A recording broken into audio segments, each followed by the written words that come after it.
ẹlòmíì ó wá tún sọ fún yín pé kọ́lọ̀ oyin pé oyin ó gbọ́dọ̀ light ni kó mọ́ gbòò bí gold.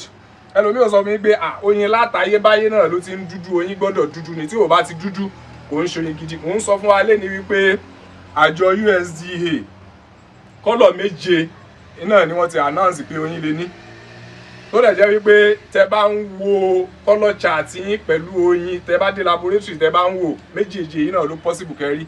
Èmi personally èmi ti rí 5 lórílẹ̀-èdè Nàìjíríà tí mo ti ní ìmú kọ́lọ̀ 5 ní oyin tó wà.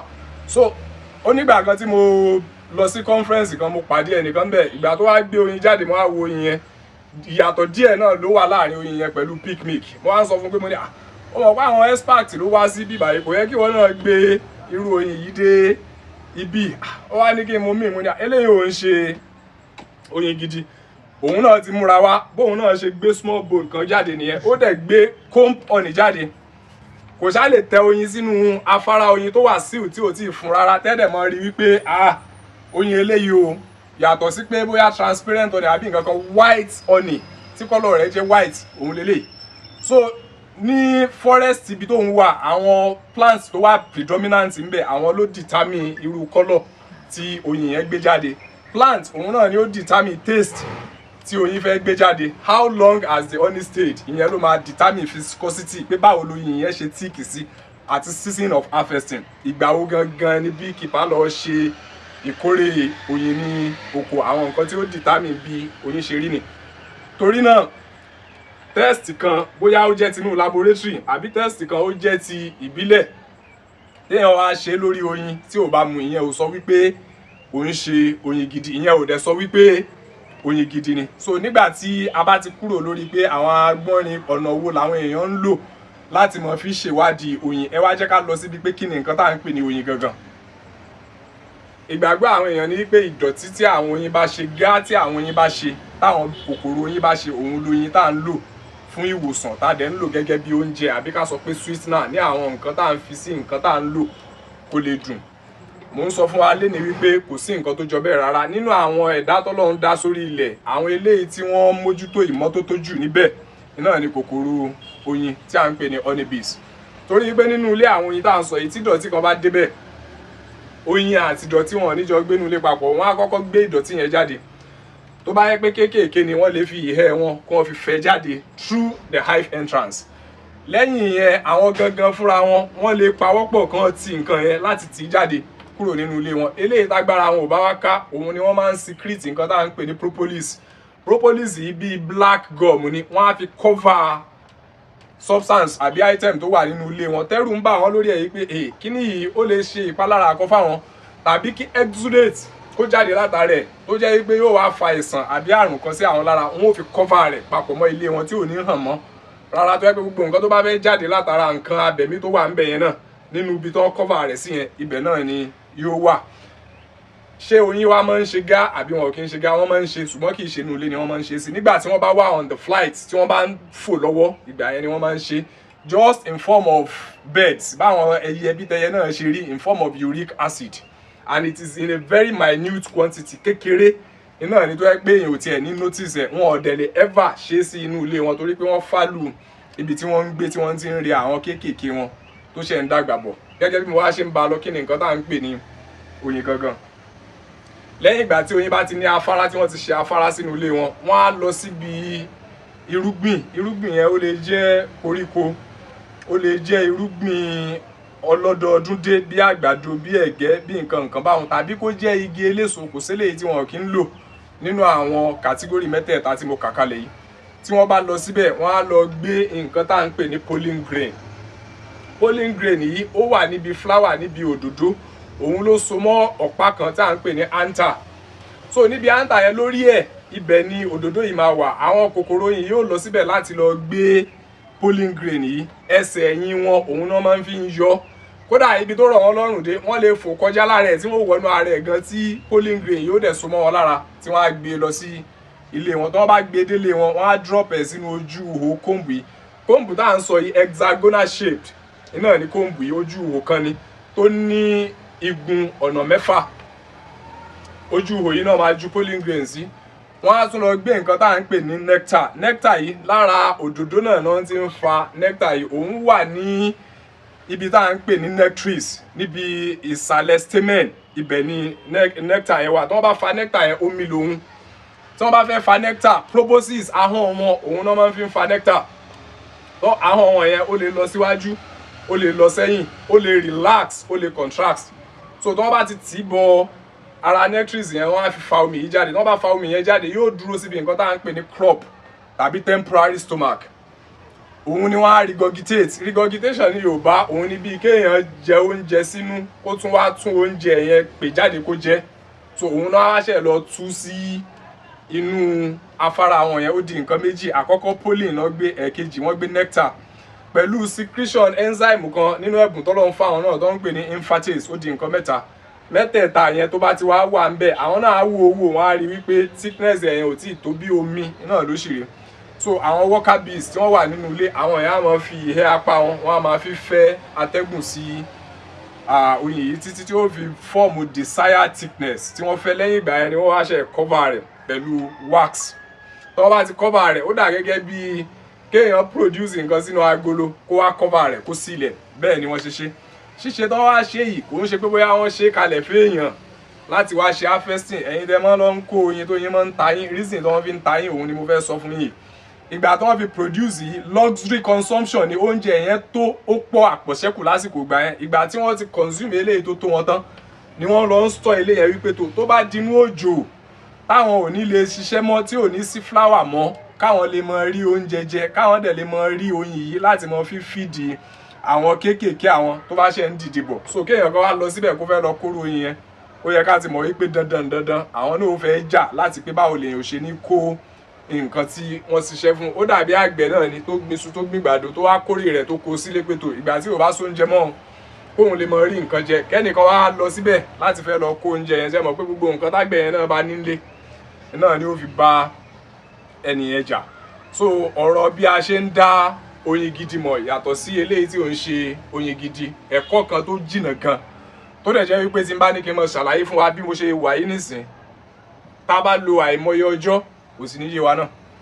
Torí wípé kí ni nǹkan tí ó take a very long period of time láàrin kéèyàn mọ ní ìbáṣepọ̀ pẹ̀lú kòkòrò oyin, láti mọ ní ìbáṣepọ̀ pẹ̀lú oyin gangan fún rẹ̀, the long time of experience òun ni ó de fún èèyàn ní assurance wípé okay, mo ní àwọn nǹkan báyìí tí mo lè fi wò ó pé ṣé oyin yìí ṣé gidi ni àbí ò kí ń ṣe gidi. But màá fún wa ní àwọn ìkan sí méjì léléyìí tí ò lè yé wa, torí tí n bá ṣàlàyé ju bó ṣe lè yẹ kí n ṣàlàyé gan lọ, èyí tó ti yé wa tẹ́lẹ̀ gan ó tún padà dàrú.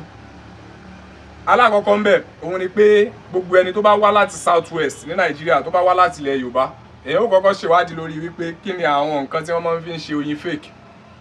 Nílẹ̀ Yorùbá nǹkan tó súnmọ́ jù tó máa ń fi ń ṣe oyin fake òun ni ṣúgà.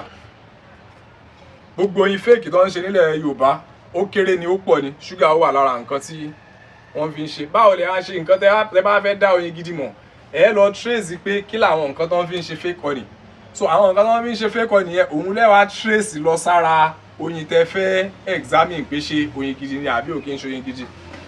Mo mọ̀ wípé téèyàn bá jẹ́ ọmọ Yorùbá tó dẹ̀ gbé nílẹ̀ Yorùbá tó dẹ̀ ṣeré dáadáa nígbà kékeré, gbogbo wa lágbọ́dọ̀ mọ sweet kan tí wọ́n ń pè ní èékánná madam. Èékánná madam yìí gbogbo wa náà la máa ń ṣe nígbà tá a wà ní kékeré. Èèyàn á kọ́kọ́ fold the paper in form of a cone, ẹ wá tì bọnú yanrìn, tẹ́ bá ti tì bọnú yanrìn, ẹ wá gbé ṣúgà kaná, tẹ́ bá ti gbé ṣúgà kaná yóò yọ gan. Tó bá ti wá yọ, ẹ wá dà sínú paper tẹ́ tì bọnú yanrìn yẹn, tẹ́ bá ti tì bọ̀, ẹ wá fi ìgbálẹ̀ ẹ fi gún ní àárín. So yóò solidify, yóò le. Tó bá ti le, ẹ yọ paper kúrò lára ẹ̀ padà. Téèyàn bá ń lá sweet yẹn, ó ní taste kan tó yẹ pé kò sí taste nǹkan tó jọ taste èékánná madam yẹn. Taste rẹ̀ gan ó yàtọ̀ sí ṣúgà tẹ́ yọ gangan. So ẹni tó bá lè padà síbi taste bí èékánná madam ṣe rí, ẹ wá lára oyin. Tẹ́ bá ti wá, tẹ́ bá ti feel ẹ̀ díẹ̀, ẹ má dára yín láàmú, adulterated honey ni. Ọ̀nà alákọ̀ọ́kọ́ ni ẹ̀. Ọ̀nà ẹlẹ́ẹ̀kejì, tá a bá kúrò ní South West, tá a bá bọ́ sí northern part of the country, nǹkan tó máa ń fi ń ṣe oyin fake níbẹ̀ yẹn, molasses ni wọ́n ń pè. Molasses yẹn látara ìrèké náà ti máa ń yọ. Tí èèyàn náà bá lè wá bí omi ìrèké ṣe rí téèyàn bá lè wá sí ara taste oyin yẹn òun ló ṣòro dámọ̀ rárá téèyàn bá lè familiarize ara ẹ̀ mọ́ ìrèké tó wá sí ara oyin yẹn. ìbá àtẹ bá pẹni tó tà fún yín gan pé mo feel taste ìrèké ń bẹ ó lè sọ fún yín pé àwọn bees yẹn ibi táwọn ti ṣe harvesting rẹ̀ ó súnmọ́ oko ìrèké ẹ má dára yín láàmú oyin ìrèké náà ni. ẹ wá ṣúgà ẹ wá sára oyin ẹ wá ìrèké ẹ wá sí ara oyin. ẹni tí ò wá lè wá ọ̀kankan nínú méjèèjì tó dẹ̀ fẹ́ lo oyin gidi báwo lèèyàn ṣe lè rí oyin gidi. tí honeycomb bá black oyin tí ó jáde láti bẹ̀ oyin tó gbọ́dọ̀ dark náà ni.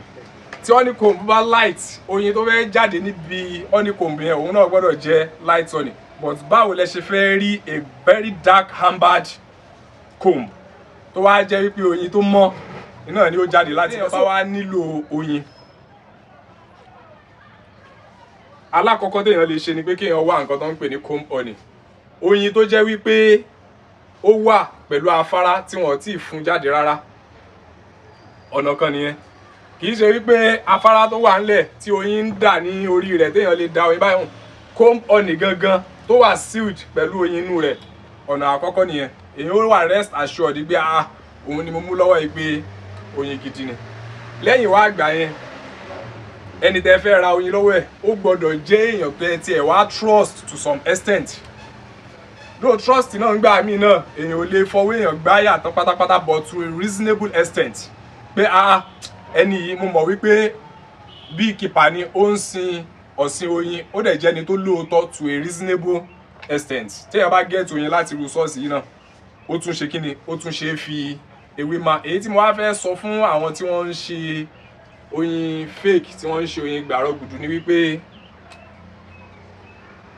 owó ẹkún ni owó fake honey èèyàn ò dẹ̀ lè ná pẹ̀lú ẹ̀rín kò possible. mi ì fẹ́ sọ àárín yẹn jù báyẹn náà lọ. so gbogbo ẹni tó bá ń ṣe ọ̀nà kan tí ò sọ́nà ń bẹ̀ rárá ni ọ̀nà kan tí ipẹ́ tó máa ń fi ń pinni tó dẹ̀ jẹ́ pé nǹkan tí ó sọnù lọ́wọ́ èèyàn yóò ju nǹkan tí èèyàn rí láti ibẹ̀ lọ. àwa ti sọ àwọn nǹkan tí wọ́n fi ń ṣe honey adulteration tí wọ́n fi ń ṣe fake honey.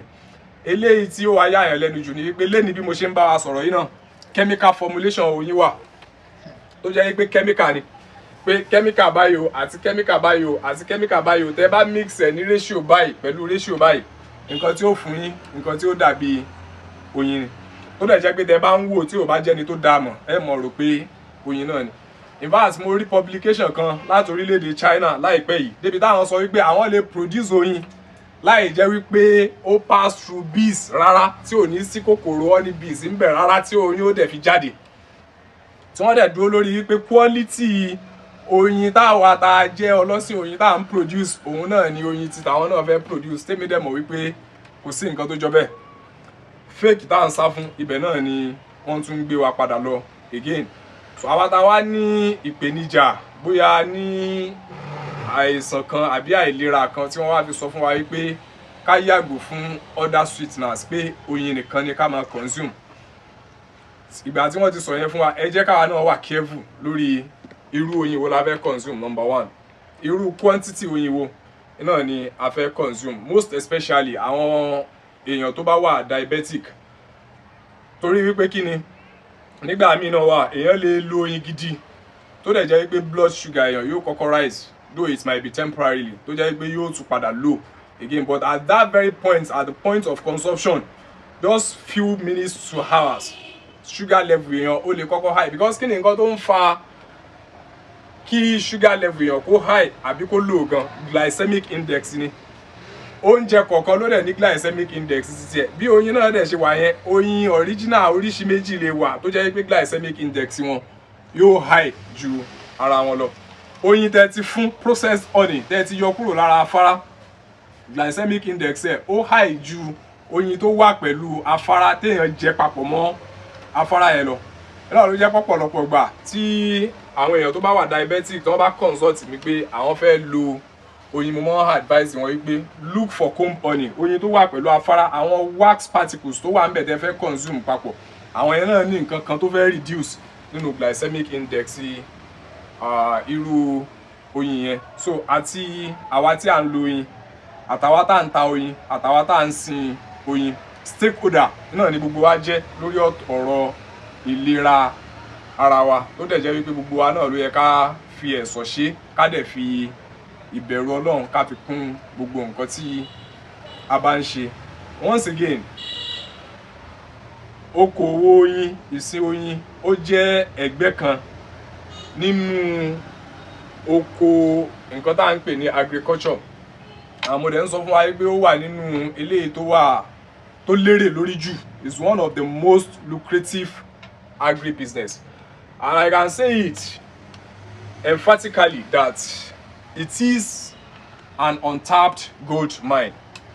Mo ń rọ àwọn tá a jẹ́ ọ̀dọ́ tá ní àǹfààní àti ṣe iṣẹ́ oyin pé iṣẹ́ tó yẹ ká yà sí ká dẹ̀ mójútó ni, torí pé iṣẹ́ tó máa ń yí ìgbésí ayé èèyàn pò sí dáadáa ni. Lọ́nà wo èèyàn ò nídìí láti pé kí ilẹ̀ èèyàn ó lọ́ràá kó wà fertile kó tó di pé èèyàn lè sin oyin. Èèyàn ò dẹ̀ tún nílò àti nílẹ̀ gan kó tó sin oyin. Èèyàn lè mọ́ nílẹ̀ rárá tí ó dẹ̀ sin oyin. Ṣé bẹ́ẹ̀ nìkan ló dá oko kaṣú lọ rẹ? Can approach such a person pé èmi ti lọ school mo ti parí bàbá, ó ní nǹkan tí mo lè ṣe lórí oko yìí tó yẹ pé tó bá yẹ pé 10 tons ọmọ kaṣú lẹ̀ ń sà lọ́dún ó máa di 15 tons.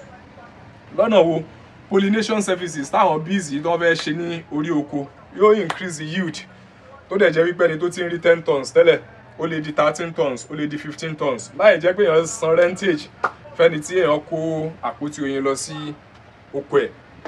Èèyàn ó máa rọ́wọ́ mú, ẹni tó lo oko náà ó dẹ̀ máa ṣe kíni, yóò máa rọ́wọ́ mú torí pé ẹnìkan yìí jẹ́ kí ilẹ̀ ó fẹ̀.